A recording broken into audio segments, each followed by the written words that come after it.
في عبرانيين 13 بنقرأ الأعداد دي: وإله السلام الذي أقام من الأموات راعي الخراف العظيم ربنا يسوع بدم العهد الأبدي. حلاوة أسماء يسوع إنها مش بتظهر صفات فيه لوحده، يعني لازم تبقى الصفة مربوطة بينا، ما نلاقيش مثلا إن اسمه الملك العظيم أو الملك الجليل، وده بيبان قوي في لقبه اللي هو كمان قاله عن نفسه، وكأنه بيقول فرحتي إنكم أنتوا تشوفوني كده، الراعي الصالح أو راعي الخراف.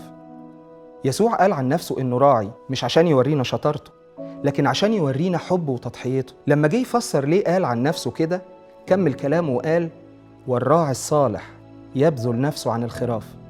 كان عايز يقول أنا هدفع أغلى تمن عشانكم، حتى لو التمن ده أنا. لما قال الراعي لو ضل منه خروف بيسيب 99 ويروح يدور على الضال، وممكن يتعب في رحلة البحث دي، كان عايز يقول الموضوع مش موضوع عدد، وأنا مهتم إن النسبة الأكبر ما تهتش، لا خالص، بالعكس، ده قصد يشاور على إن حبه واهتمامه مكفولين لكل شخص حتى لو بعد وما بقاش وسط العيلة واللمة. والكلام ده أكده بولس الرسول لما قال: الذي يريد أن جميع الناس يخلصون وإلى معرفة الحق يقبلون. مش النسبة الأكبر تخلص ولا أغلب الناس، لا، هو عايزنا كلنا. لا، والجميل بقى كمان مش خراف الحظيرة دي بس، ده لأنه صالح قال: لي خراف أخر ليست من هذه الحظيرة، ينبغي أن آتي بتلك أيضا فتسمع صوتي وتكون رعية واحدة لراع واحد.